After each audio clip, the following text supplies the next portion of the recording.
Hai, sesuai dengan judul, ini adalah sebuah kisah yang nggak tahu ya. I'm feeling heavy pada saat tahun ini. Di tahun 2024 itu sangat-sangat kayak kenapa ya kok mesti ngalamin ini.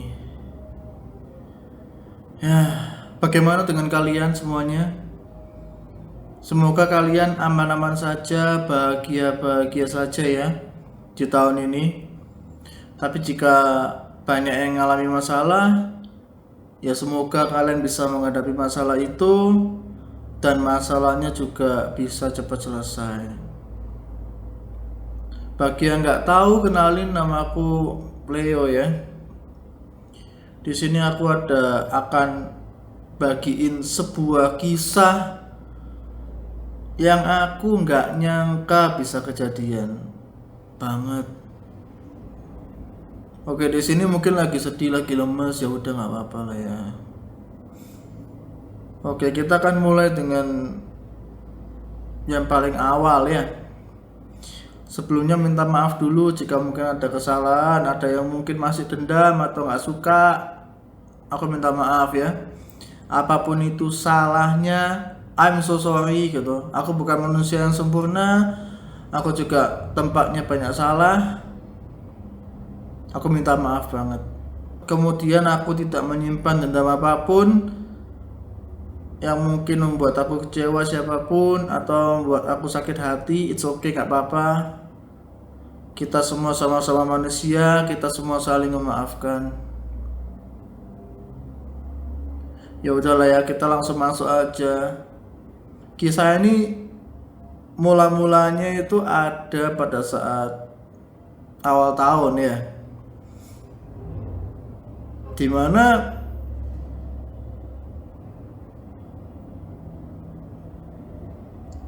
tiba-tiba itu ayahku kondisinya sangat down dan kemudian didiagnosa ya sebuah penyakit yang penyakit ini itu mesti apa ya sebutannya ya, tidak boleh dikatakan dengan gamblang gitu.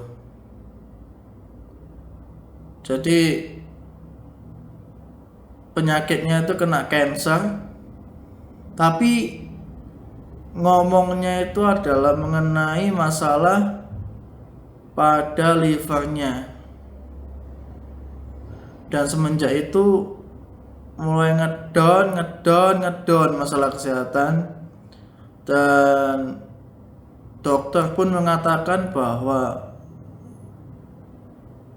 99% nggak akan bisa sembuh. Hanya ada 1% mujizat yang bisa menyembuhkan. Dan untuk estimasi bertahannya itu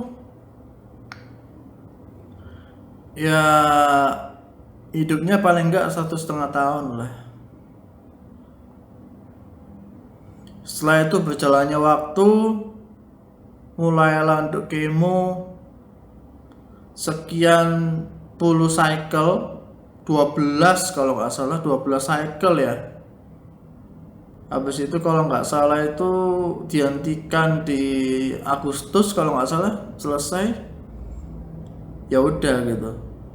Dan seperti yang kita sama-sama tahu, ketika diketahui bahwa ini adalah stadium tingkat lanjut ya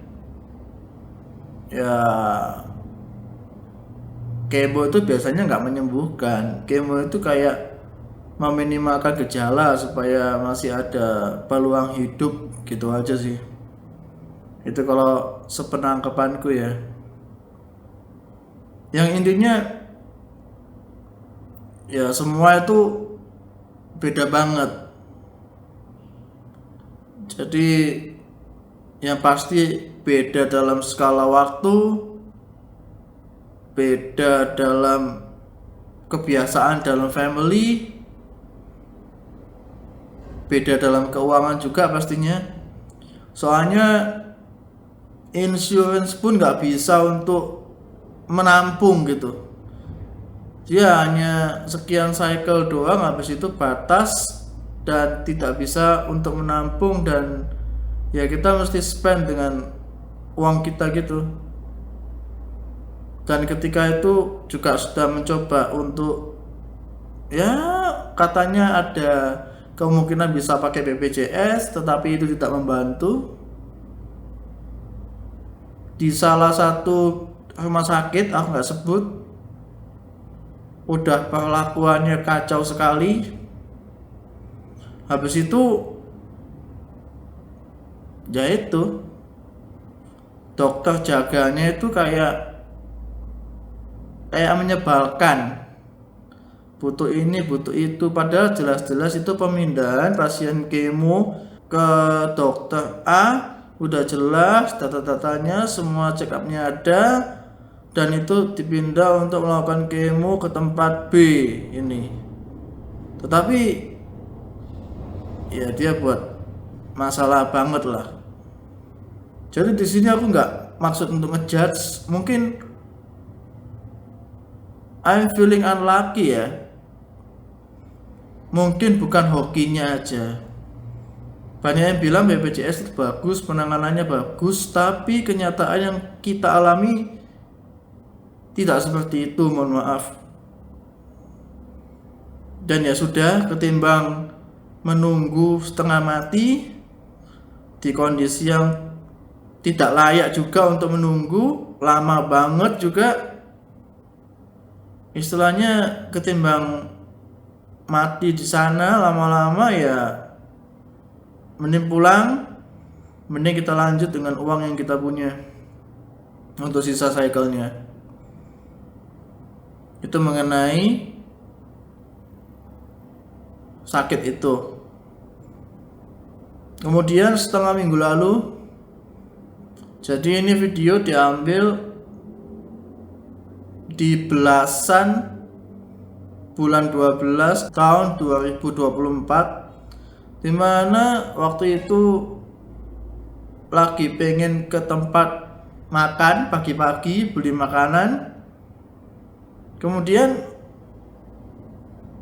ketika mengemudi, tiba-tiba itu nggak bisa belok dan terjadinya sebuah kecelakaan. Untungnya di situ hanya sebuah tiang, nggak ada kayak siapa yang di sana atau siapa yang celaka. Untungnya semua aman. Polisi datang dan ya dikasih tahu bahwa lagi sakit, nggak ada apa-apa, mobil mesti dibenahin. Jadi telepon ke salah satu servis, dijemput, habis itu ditemani pulang. Setelah itu ibuku tiba-tiba panggil namaku, minta dibantu, dan ternyata kondisinya udah agak gawat. Jadi yang biasanya mungkin duduk dan bisa ngomong, bisa aktivitas dengan duduk, sudah mulai kondisinya kayak kehilangan kekuatan otot, dan duduk itu hanya sebatas duduk dan ngomong setelah itu. Kemudian besoknya itu ada kejadian pagi-pagi ketika ibuku lagi pergi untuk membeli bahan masak. Kemudian ya ayahku ini panggil-panggil, kemudian mau coba ditolong tapi mungkin malu atau sungkan, dia lebih memilih untuk menunggu ibuku hingga datang. Dan setelah itu kejadiannya adalah sudah tidak bisa untuk entah BAB atau kencing, udah nggak bisa. Yang aku tahu adalah ketika manusia itu nggak bisa untuk menghilangkan zat-zat pembuangan dalam tubuhnya, ya itu udah gawat. Misalnya kalau sakit ginjal aja mesti mengalami yang namanya dialisis untuk bisa dibuang ya istilahnya ya. Apalagi ini BAB nggak bisa, kencing nggak bisa, setelah itu ya udah siangnya langsung cepet dipindahin ke rumah sakit. Kemudian setelah itu hasil labnya jelek. Nah kondisinya itu bukan mengenai tidak bisa BAB atau kencing doang. Kondisinya itu bagaikan seperti manusia tapi manekin. Jadi hanya diam saja dan nggak bisa ngomong, nggak bisa ngapa-ngapain, hanya kayak boneka yang diletakkan duduk gitu. Kondisinya sangat mengenaskan sih. Ya aku bisa bilang itu seperti dying situation ya, dimana ya nggak tahu lagi mesti gimana gitu. Disebabkan di sini banyak banget yang mesti dilakuin, jadi aku tinggal, ibuku yang nemenin, aku mesti jaga rumahku ini. Soalnya juga mesti makanin anjing dan kucingku kan. Jadi kayak gitu. Pada saat itu cukup sedih ya, sangat-sangat sedih lebih tepatnya.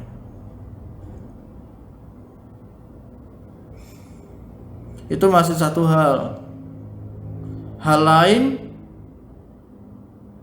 mungkin bulan 8 kalau nggak salah atau bulan 9 di tahun ini, tiba-tiba nenekku panggil-panggil ya pukul 17.15 atau 17.30 segituan ya, panggil-panggil. Kusangkain ada apa, ternyata dia posisinya sedang semacam duduk dan dia ada di depan pintu toilet. Pada saat itu nggak kebayang gitu loh, itu maksudnya kayak apakah kepleset atau gimana gitu. Tapi emang nenekku udah tua sih, udah usia 80 lebih. Kemudian aku bawa lah ke tempat tidurnya. Aku bilang ke ibuku, aku hubungin omku. Kemudian malamnya datanglah tukang pijet. Hubungi juga pendeta yang ada di sini buat doain, buat jenguk. Kondisinya itu kayak salah satu kakinya itu kayak kaku dan nggak bisa dipakai gitu, kayak tiba-tiba hilang aja kekuatannya. Dan bahkan untuk menjadi posisi duduk aja sulit.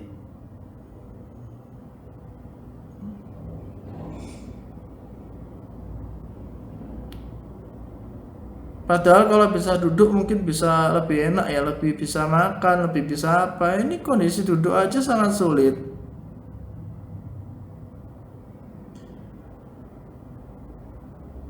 Pada saat itu aku cukup sangat terpukul. Kenapa kok bisa kayak gini? Padahal siangnya sehat, malamnya sehat. Kenapa tiba-tiba kayak gini? Apalagi kalau mengacu pada hidupku, dulu aku sangat kental dengan tinggal bersama kakek dan nenek. Kakekku sudah meninggal ketika aku SMA kelas 1.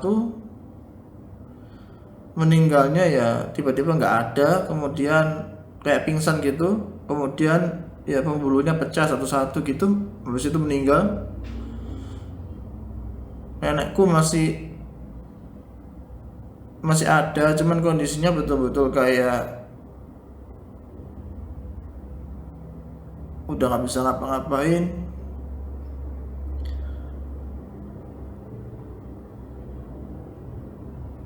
Semakin cepat pikunnya, dia udah nggak bisa bedain mengenai situasi, mengenai apa yang dia ngomong. Dia cuma inget siapa kita, kayak aku cucunya, kayak ibuku itu adalah anaknya, seperti itu. Ketika kita ngajak ngomong lagi, ya dia akan mengalami pengulangan yang sama gitu.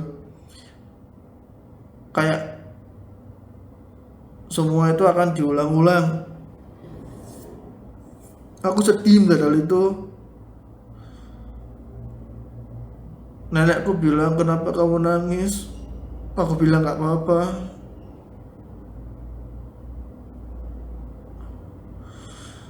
This is so sad. Kenapa aku buat video ini? Ada satu bagian dalam hatiku bahwa yang mengatakan udah gak kuat dengan kehidupan ini.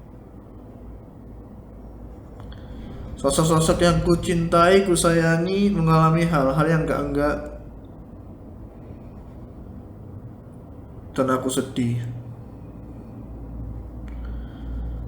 Aku sedih banget.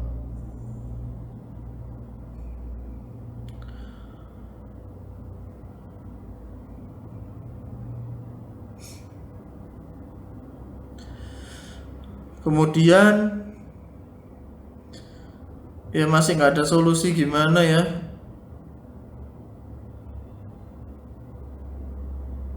Aku cuma berdoa semoga nenekku sehat. Kalau emang dipanggil ya dipanggil lah dengan jalan yang lebih enak.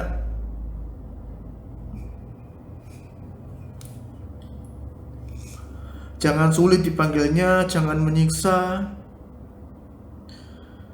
Yang bikin aku sedih adalah cita-cita nenekku adalah cuma satu, ingin melihat cucunya yang ini menikah.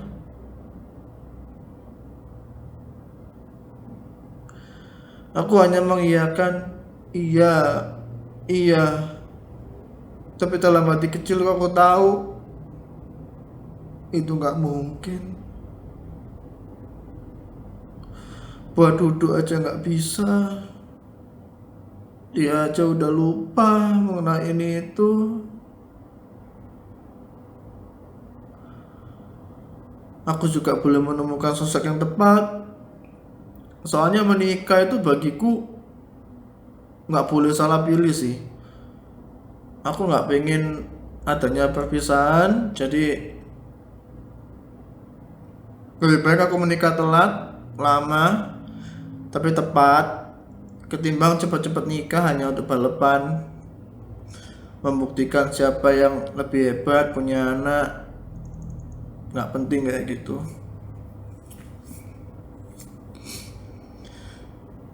Jadi dengan keadaan yang seperti itu, dimana aku tahu nenekku tidak akan bisa melihat apa yang dia cita-citakan, aku sangat sedih. Ada kayak bersalah banget gitu. Kenapa ya kehidupanku gak semulus teman-temanku gitu? Kenapa ya gitu? Teman-temanku kelihatannya mudah banget dapet jodoh. Ya semacam itulah, banyaknya penyesalan lah. Selayaknya mungkin kalian juga seperti itu kan. Kita pasti punya masalah beda-beda, levelnya juga beda-beda. Tapi ada satu kesamaan, masalah kita itu so heavy bagi kita, sangat-sangat abot setiap masalah yang kita punya.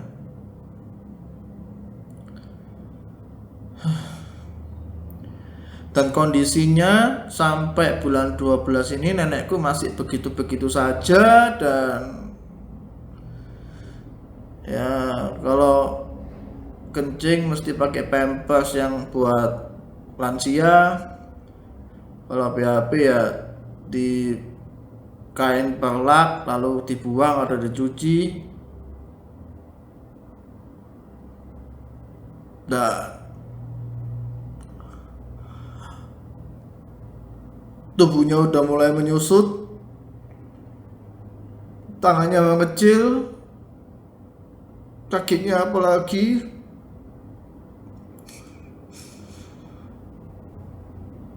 Oh man, ngomong gini aja sulit sekali.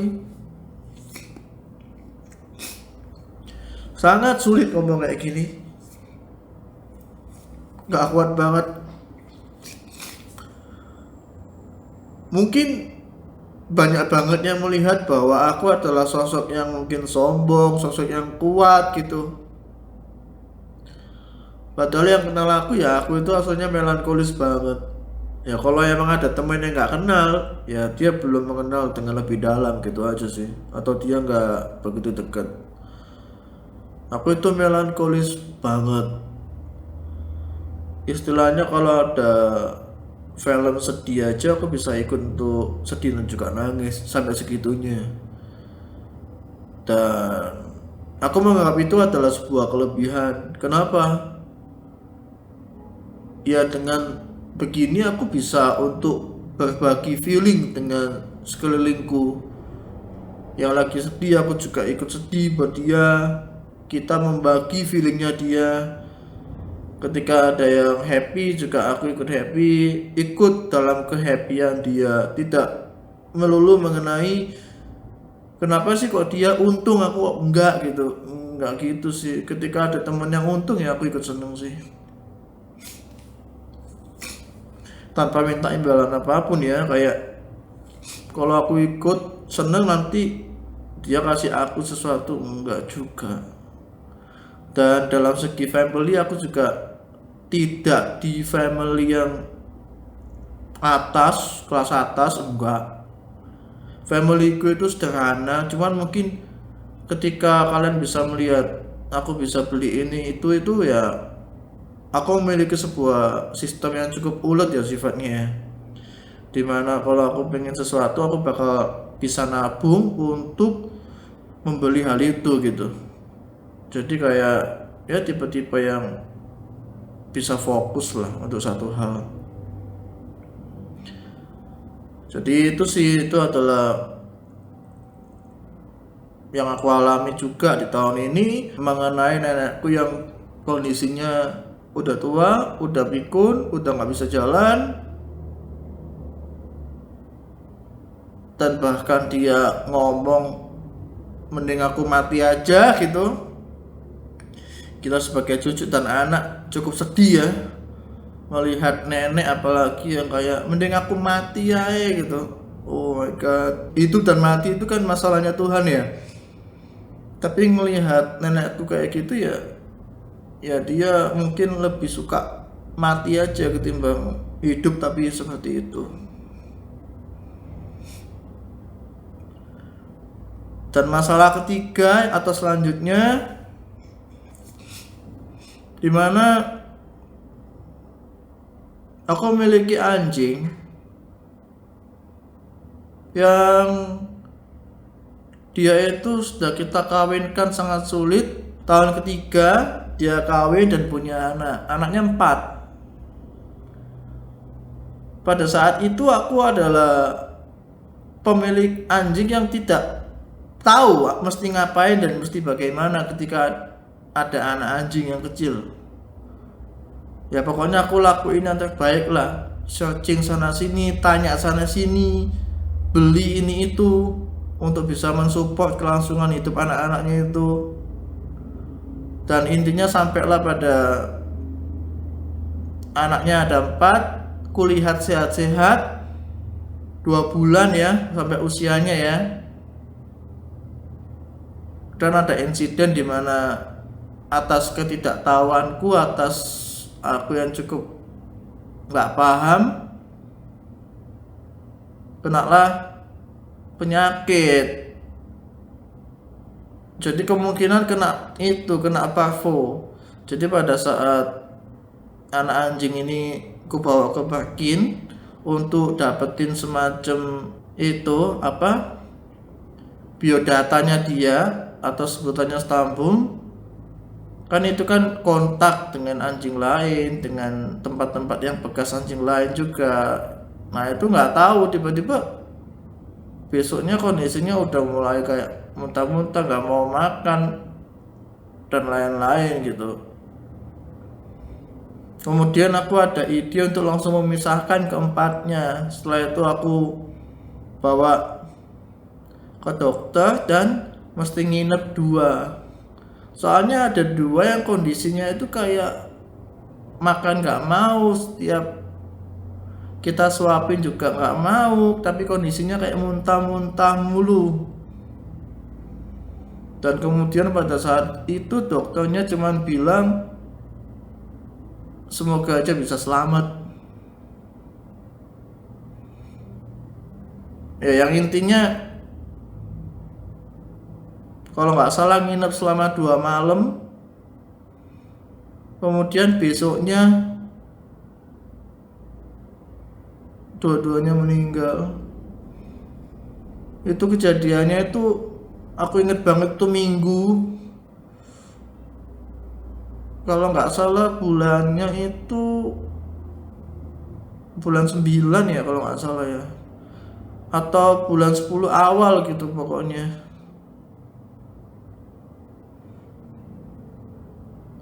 Di situ kayak aku bersalah banget gitu, kayak ya ampun ini salah aku dong, kenapa kok kayak gini, kasihan aku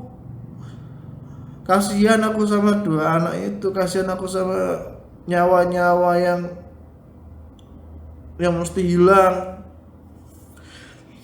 Apalagi kan katanya kan kalau anak anjing itu emang gampang mati ya, tapi itu sudah 2 bulan. Nah, kalau sudah 2 bulan ya itu pasti salahku, soalnya aku nggak paham, nggak begitu tahu juga. Dan 4 anak itu komposisinya itu aku masih inget banget, soalnya aku kan nungguin tuh. Anak pertama itu laki, kedua laki, 3 perempuan, 4 laki. Tapi yang anak keempat itu besoknya pagi-pagi jam 7 pagi. Anak pertama itu kalau nggak salah Minggu Juni ya itu ya, jam 10 pagi. Anak kedua itu setengah 2 siang. Kemudian anak ketiga itu 17.30. Anak keempat itu besoknya, jadi Seninnya pagi jam 7-an gitu. Tiba-tiba masih punya anak satu lagi, dan pada saat itu pasti bingung ya mesti ngapain, cuman ya mengusahakan lah dalam komposisi suhu dan lain-lain ditata supaya aman, dan gak ketolong 2. Tapi untungnya anak yang ke-1 dan yang ketiga, jadi 1 laki 1 perempuan yang selamat, udah sehat, udah gede, udah gemuk, udah aktif. Dan disebabkan hal itu aku semakin menyayangi semua anjingku sih. Dan aku tadi bilang aku juga punya kucing. Kadang-kadang tempat kami itu kedatangan kucing gak dikenal, cuman ada 1 yang perempuan yang dia stay di sini. Dulunya enggak sih, dulunya kayak datang nyolong makanan lalu pergi nggak kembali, tapi udah mulai stay dan dia udah tidak nyolong-nyolong makanan lagi. Aku jadiin kucingku. Kemudian tanggal ya semingguan lalu lah, bulan 12 itu ketemu lagi dengan anak kucing yang kecil banget. Aku menduganya usianya 2 bulan sih, dan dia begitu kasihan sekali, dan dia pengen ngubek-ngubek sampah, dan dia juga pengen minum itu loh, minum bekas cucian. Jadi kalau kalian nyuci itu kan pembuangannya kan itulah, di pembuangan itu sampai ada busa-busanya, dia pengen minum, itu kasihan banget. Kemudian coba aku kasih makan, dia mau minum di pembuangan, langsung aku bawa masuk, langsung aku kasih aqua, jadi minuman yang layak gitu buat dia. Dan kemudian aku bilang kalau kamu jangan minum itu lagi, jangan makan itu lagi, jangan makan sampah ya. Kalau mau makan bilang. Setelah itu ya udah dikasih makanan lah, ikan lah, apa dipotong-potong gitu buat dia. Dia masih kecil dan aku cukup kasihan dan aku cukup ingin lah dia di sini. Yang ini laki ya, masih kecil 2 bulan mungkin. Kasihan. Sekecil itu udah ubek-ubek sampah buat makan, kasihan banget. Aku nggak ngebayangin induknya ngapain, bahkan mungkin pemilik sebelumnya ngapain, I don't know, begitu jahat banget. Ya setelah itu dia tinggal di sini, cuman dia kayaknya ada sakit ya, namanya scabies, jadi kemudian mesti diobatin dulu dan mesti diisolasi, jadi nggak boleh tinggal dengan kita dulu di tempat yang kita nggak boleh kena, baik hewan-hewan maupun manusia itu bisa kena, soalnya manusia aja bisa kena itu skabiesnya kucing. Ya lagi diusahain lah disembuhin. Itu mungkin good newsnya ya mengenai kucing ya di tahun ini. And the last, tadi malam aku putus hubungan dengan pasanganku. Padahal tahun depan aku pengen ke jenjang yang lebih serius lagi, cuman I don't know man. Kita mengalami kebuntuan sih kalau aku bilang sih. Aku nggak bisa spill kayak gimana tapi aku cukup yakin dengan dia sih. Dia itu baik, dia bijaksana. Cuman emang tempat kerjanya agak aneh ya, dimana overtime banget. Jadi jam 7 OTW, setengah 8 masuk, pulang tuh bisa jam 8, bisa jam 10 malam gitu. Jadi overtime dan nggak ada tunjangan khusus, nggak ada tunjangan tambahan gitu. Dan katanya sih teman-teman sejawatnya juga ngelakuin hal yang sama gitu. Jadi ya metode kayak gitu, tempat kerja kayak gitu sudah menjadi hal yang biasa buat semua staffnya. Yang intinya ya itulah, kita mengalami kebuntuan lah. Yang aku bisa ngomong sih, kenapa kalau sama aku kok seolah-olah dia nggak cerita apapun mengenai apa yang dialami, apa yang unek-uneknya dia gitu. Tapi kok mengenai dia mungkin jalan sama teman-temannya kok bisa itu ya, bisa lama, bisa apa gitu. Bahkan dia lelah juga nggak apa-apa gitu. Dan itu menjadi ya beda prinsip kali ya.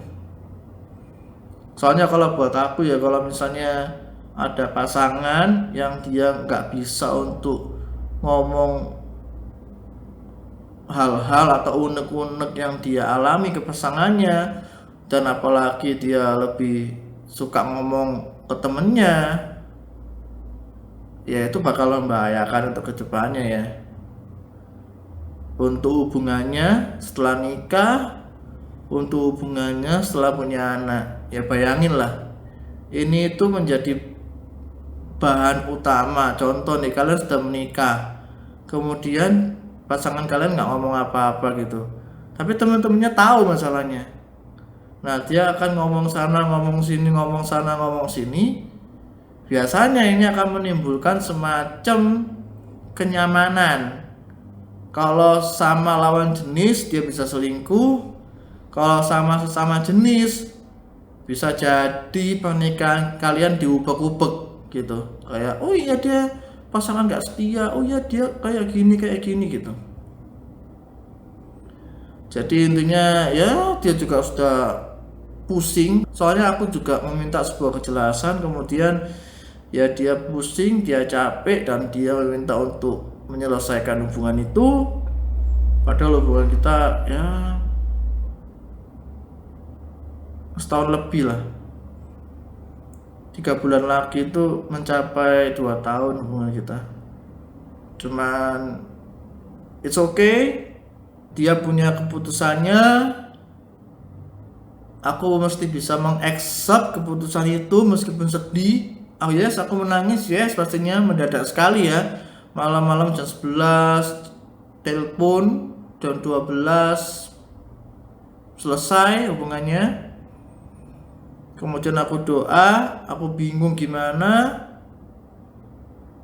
Dia mengucapkan thank you untuk segalanya, maaf tidak sesuai ekspektasi, dan apapun itu dia intinya minta maaf. Yang otomatis aku juga maafin, nggak apa, nggak ada manusia yang sempurna, aku juga gitu. Dan ya jam 1:30 pagi kemudian aku chat bahwa aku minta maaf dengan apa yang semua aku lakuin dan sejenisnya. Dan kemudian aku juga nggak nyesel sih ketemu sama dia. Dia baik sih, dia baik. Cuman emang sebelum malam itu ada keanehan dimana kayak di kebun di tempat rumahku itu kayak banyak sekali unggas-unggas yang keliling-keliling gak jelas gitu. Kemudian ada binatang-binatang kecil masuk hinggap di lampu, baunya itu kejadiannya jam 7 pagian, dan itu selesai mungkin 7:30, jadi 1 jam lebih. Pada saat pagi-pagi itu aku nggak tahu ya mengalami kayak apakah ini ada sesuatu, apakah ini ada hal bagus atau hal jelek, I don't know gitu. Tanda-tandanya nggak jelas gitu.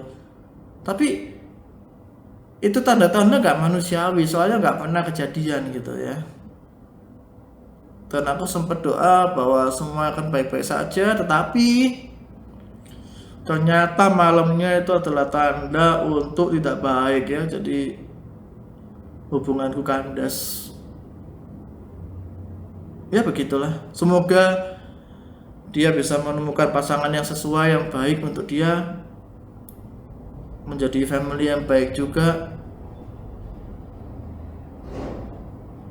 Untukku juga pastinya begitu, cuman ya I don't know, nggak tahu lah ya. Kayaknya aku kayak sial aja sih di bidang percintaan. I'm feeling unlucky. Ya begitulah ya. Semoga aja kalian tidak seperti itu. Semoga aja kalian baik-baik saja. Percintaan oke, pekerjaan oke, family oke, masa depan bagus ya. Jadi ya begitulah mengenai kisahku yang di 2024, tahun yang sangat gelap, tahun yang sangat kelam, tahun yang sangat menyedihkan. Tapi untungnya Tuhan memampukan aku untuk melewati tahun ini pastinya.